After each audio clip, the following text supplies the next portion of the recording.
사람은 누구나 사랑을 꿈꾸며 결혼을 합니다.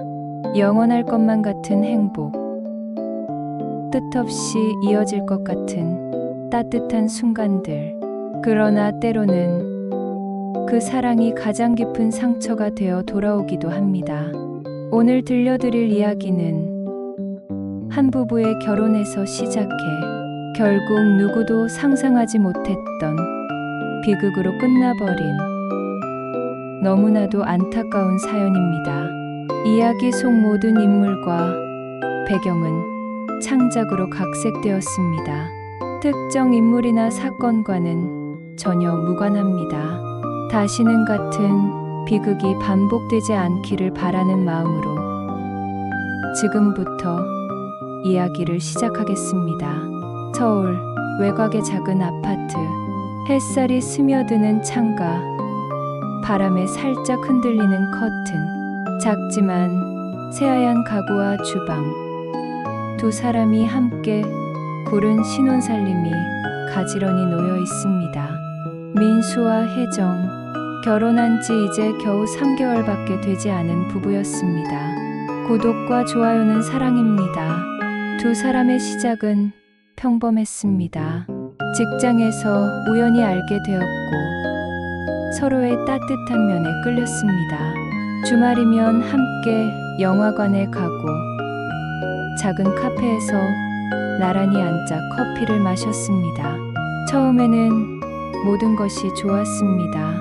그러나 연애 기간 동안에도 이상한 조짐은 있었습니다. 민수는 늘 불안했습니다.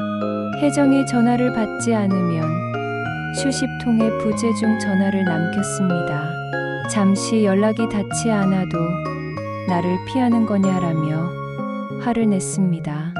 누구와 만나든 어디에 있든 민수는 늘 확인하려 들었습니다. 특히 사랑을 표현하는 방식에서도 불균형이 보였습니다. 민수는 끊임없이 스킨십과 성적인 요구를 했습니다.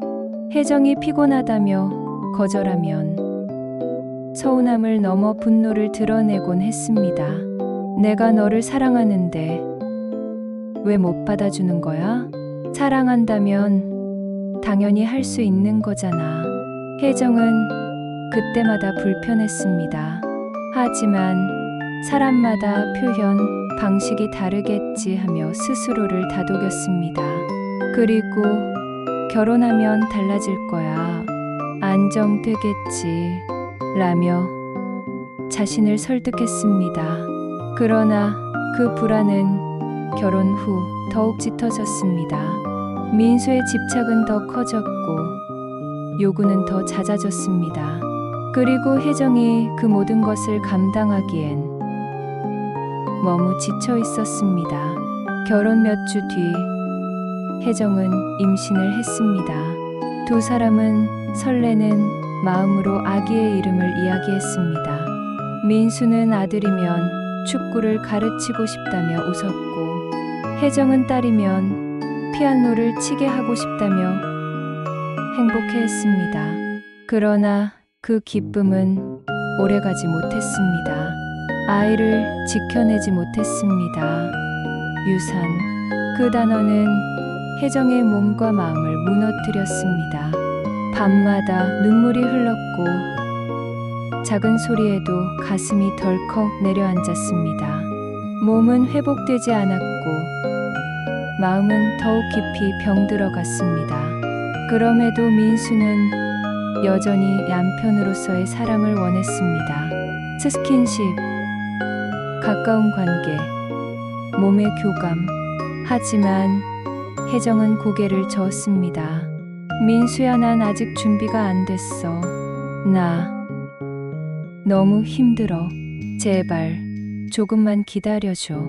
민수는 이해하지 못했습니다. 그의 눈빛에는 답답함과 서운함이 겹쳐 있었습니다. 왜 나는 남편인데도 거부당해야 하지? 그 의문은 곧 불만으로, 불만은 곧 분노로 변해갔습니다.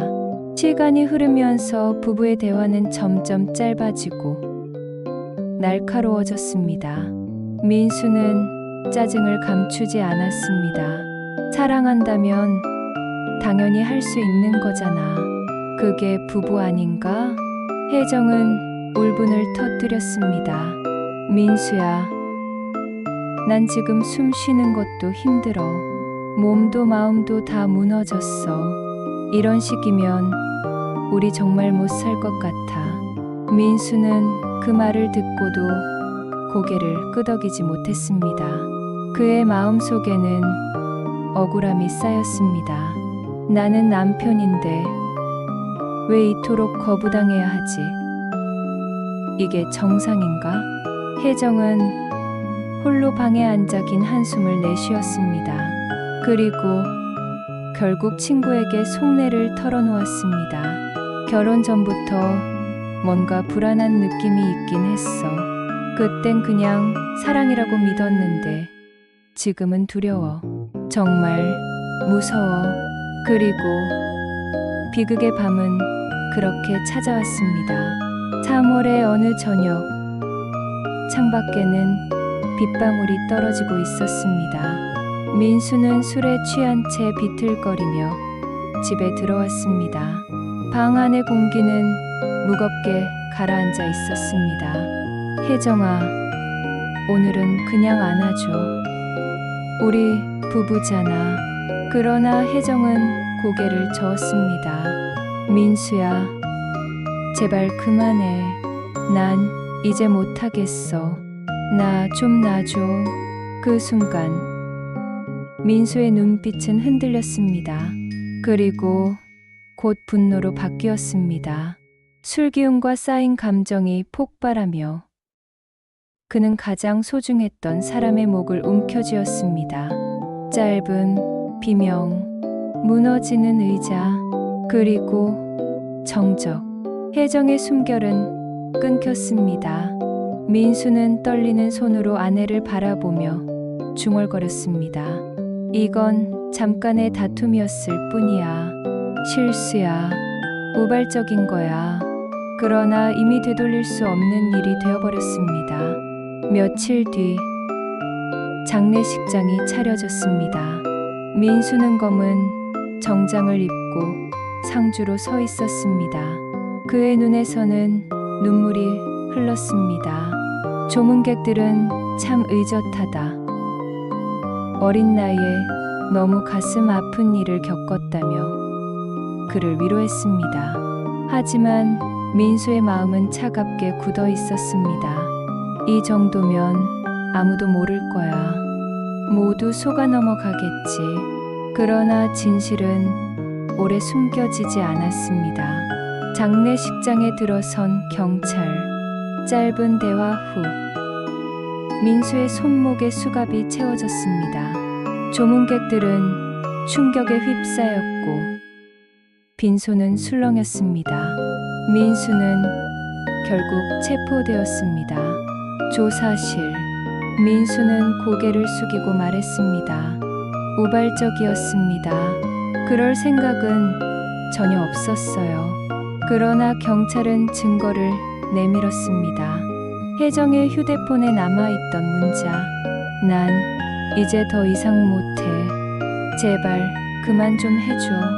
이웃의 증언, 친구의 이야기, 모든 것이 혜정의 고통을 증명했습니다. 검찰은 냉정히 말했습니다. 이건 단순한 부부싸움이 아닙니다. 사랑이라는 이름으로 포장된 폭력.